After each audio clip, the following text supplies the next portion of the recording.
অনেক মানুষ দেখবেন প্রশ্ন করে মালাকুল মউত একসাথে এতগুলা মানুষের জান কিভাবে কবজ করে, প্রশ্ন করে না? এখানে 10 জন, ওইখানে 10 জন, আমেরিকা 50 জন, বাংলাদেশে 100 জন, এক এট এ টাইম মানুষ মারা যায়। এতগুলো মানুষ কিভাবে মালাকুল মউত একা মানুষের জান কবজ করে? মালাকুল মউত আল্লাহর নবীকে বলতেছেন, ওগো নবীজি, একটা মানুষের হায়াতের জিন্দেগি যখন শেষ হয়ে যায়, আল্লাহ তাআলার আরশে আজিমে একটা গাছ আছে, ওই গাছের সাথে এক পাতা আছে, প্রত্যেকটা পাতায় পাতায় এক একটা মানুষের হায়াতের জিন্দেগি লেখা থাকে। যখন তার হায়াতের জিন্দেগির শেষ হয়ে যায়, 40 দিন বাকি থাকে, তার হায়াতের জিন্দেগির ওই গাছের পাতাটা হলুদ বর্ণ হয়ে যায় 40 দিন আগে। ওই বান্দাকে যে ফেরেশতার মাধ্যমে রিজিক দেওয়া হয়, ওই রিজিকওয়ালা ফেরেশতা 40 দিন আগে আয়েশা বইলা যায়, আল্লাহ তোমাকে 40 বছরের 50 বছরের জিন্দেগি দিয়া দুনিয়াতে পাঠাইছে, তোমার জন্য আল্লাহ যতটুকু রিজিক নির্ধারণ করছে, তোমার রিজিক খাওয়া শেষ, আর মাত্র 40 দিনের রিজিক বাকি আছে। কয়দিন? আবার যখন এইভাবে করে 1 দিন 2 দিন 3 দিন যেতে থাকে, প্রত্যেকদিন ফেরেশতা আয়েশা তার মাথার সামনে বৈশা বলে, শোনো শোনো, তোমার বাকি আছে আর 38 দিন, 37 দিন, 36 দিন। দেখেন আমার সাথে আপনাদের কথাগুলো মিলে কিনা? যখন একটা মানুষ ইন্তেকাল করবে, তার 40 দিন আগেই দেখবেন তার কথাবার্তা সবকিছু একটা পরিবর্তন চলে আসে, খাওয়া দাওয়ায় পরিবর্তন চলে আসে, খেতে পারে না। যে মানুষ আধা কেজি চাউলের ভাত খায়, 1 কেজি চাউলের ভাত খায়, আধা কেজি গরুর গোশত, 1 কেজি গরুর গোশত খেয়ে ফেলে, ওই মানুষ দেখবেন 1 মুঠা ভাতও খেতে পারে না।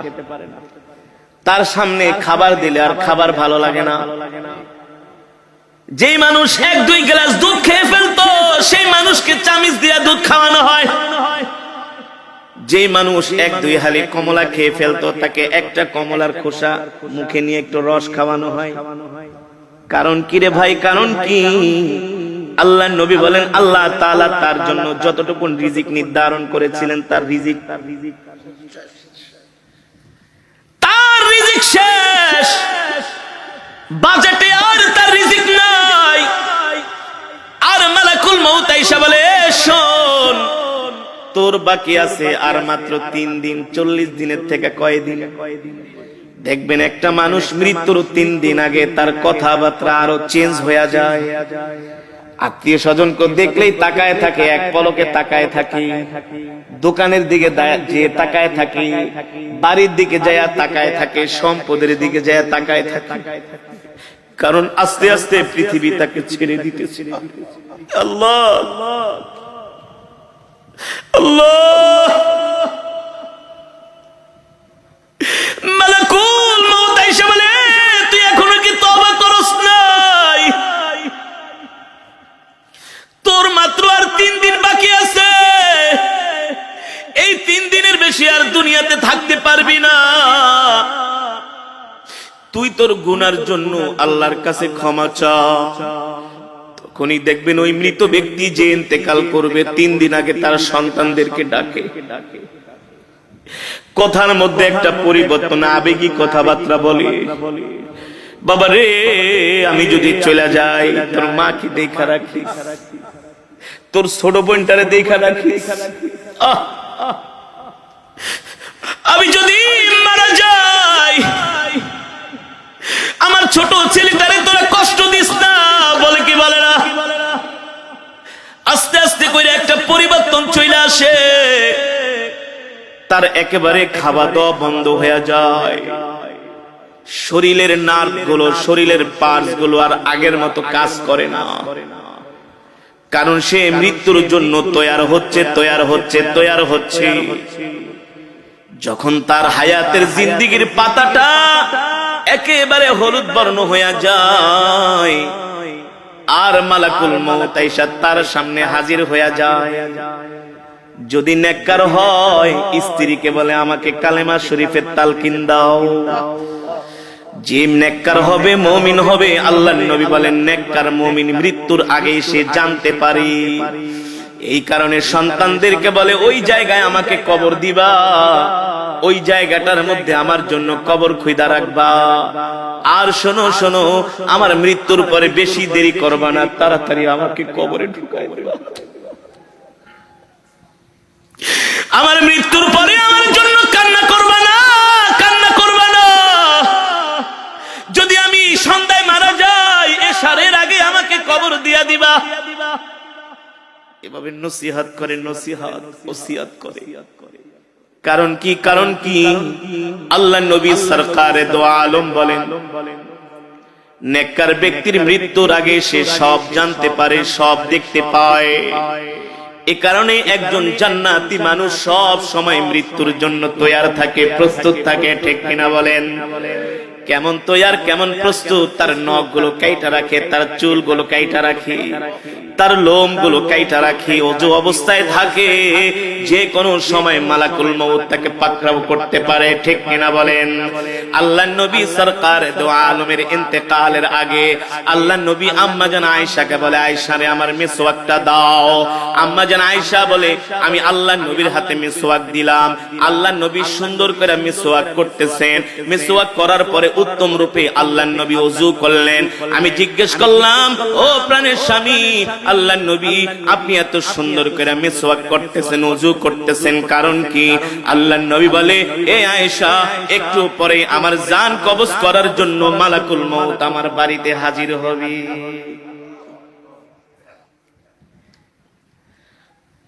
মৃত্যু এমন একটা কঠিন বিষয়, আল্লাহ তাআলা বলে এই মৃত্যু থেকে কেউ বাঁচতে পারে নাই, তোরাও বাঁচতে পারবি না রে বান্দা। এবার আল্লাহর নবী জিজ্ঞেস করে, মালাকুল মউত, আপনি এতগুলো মানুষের জান কিভাবে কবজ করেন? মালাকুল মউত বলে, গো আল্লাহর নবী, আপনার সামনে যদি একটা পেয়ালা থাকে আর ওই পেয়ালার মধ্যে যদি হাজার হাজার পিঁপড়া থাকে, আপনি চাইলে একটা পিঁপড়াও মারতে পারবেন, চাইলে 100 পিঁপড়াও একসাথে মারতে পারবেন। পারবেন না? মালাকুল মউত বলে, সবার চেহারা আমার সামনে উপস্থিত থাকে। যখন তার হায়াতের জিন্দেগীর পাতাটা যখন হলুদ বর্ণ হয়ে যায়, আমি মালাকুল মউত তাকে আস্তে আস্তে করে সতর্ক করি। দিন যায় রাত যায়, আমি তাকে সতর্ক করি। যখন তার একেবারে হায়াতের জিন্দেগীর পাতাটা আস্তে করে জমিন থেকে, আস্তে করে গাছ থেকে খসে জমিনের দিকে আসে, তখন আমি মালাকুল মউত তার জান কবজ করার জন্য তার বাড়িতে হাজির হই। হইতে পারে সেটা দুপুর বেলা, হতে পারে সেটা রাত 3টা 5 মিনিট। ঠিক কিনা বলেন? অনেক মানুষ দুপুরে মারা যায় না? দুপুর 2টা বাজে মারা যায়। আমরা মনে মনে বলি, আহ, লোকটা দুপুরের খাওয়ানো খাইতে পারলো না। আরে আল্লাহ চাইলে তো তাকে দুপুরের খাবারটা খাওয়াই মরণ দিতে পারতেন। ঠিক কিনা বলেন? আল্লাহ বলেন, না না না, ইদা জা আজালুহুম লা ইস্তাখিরুনা সাআতাও ওয়া লা ইস্তাকদিমুন। আমি আল্লাহ প্রত্যেকটা মানুষের হায়াতের জিন্দেগীর একটা সময় নির্ধারণ করছি। এ বান্দা, তোমার মৃত্যু 1 মিনিট আগেও হবে না, তোমার মৃত্যু 1 মিনিট পরেও হবে না। আমি আল্লাহ যখন নির্ধারণ করছি তখনই তোমার কেবল মৃত্যু হবে। ঠিক কিনা বলেন? এবার সাহাবীরা মৃত্যুর যন্ত্রণার কথা শুনে তারা কান্না করা শুরু করে দিলেন। আল্লাহর নবী বলে, সাহাবীরা তোমরা কান্না করো না, তোমাদের জন্য সুসংবাদ হলো, যারা মুমিন হবে, যারা জান্নাতি হবে, তাদের জান কবজ করার জন্য আল্লাহ তাআলা জান্নাত থেকে একটা সাদা রুমাল পাঠাবে। জোরে বলেন সুবহানাল্লাহ। আল্লাহ তাআলা জান্নাত থেকে একটা খুশবু দিয়া দিবে মালাকুল মউত কি, এ মালাকুল মউত যা এই সাদা রুমাল আর খুশবুটা নিয়ে আমার বান্দার সামনে হাজির হ।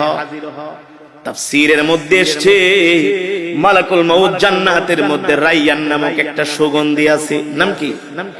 এই সুগন্ধি আর একটা সাদা রুমাল নিয়া, যিনি নেককার বান্দা, আল্লাহওয়ালা বান্দা, যিনি কোনোদিন গুনাহ করে নাই, আল্লাহ তাআলার সাথে নাফরমানি করে নাই, মানুষের হক মেরে খায় নাই, মানুষকে কষ্ট দেয় নাই, আল্লাহ তাআলার হুকুম মেনেছে, আল্লাহ তাআলার বিধান মেনেছে, মালাকুল মউত সাদা একটা রুমাল নিয়া জান্নাতের খুশবুর একটা বিশাল একটা খুশবু নিয়া ওই মালাকুল মউত আইসা মৃত্যু ব্যক্তির সামনে হাজির হবে আর বলবে, ইয়া আইয়াতুহান নাফসুল মুতমাইন্না ইরজিই ইলা রাব্বিকি রাদিয়াতাম মারদিয়া ফাদখুলি ফি ইবাদি ওয়াদখুলি জান্নাতি।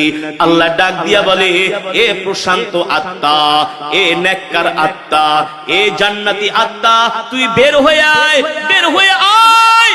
আল্লাহর নবী বলেন, ওই সময় একজন নেককার বান্দার সামনে আল্লাহ তাআলা জান্নাতের দরজাটা খুলে দেন। সুবহানাল্লাহ। ছোট বাচ্চাদেরকে ইনজেকশন দেওয়ার সময় কান্না করে, ওদের সামনে একটা খেলনা ধরেন, কি কার্টুন দেখান, ওদেরকে হাসি দিয়া ওদেরকে মন ভালো করার চেষ্টা করেন, বলেন যে একটু পরেই তোমাকে একটা আইসক্রিম কিনা দিব, একটা চকলেট কিনা দিব, এই যে দেখো তোমার জন্য কত সুন্দর একটা খেলনা কিনছি।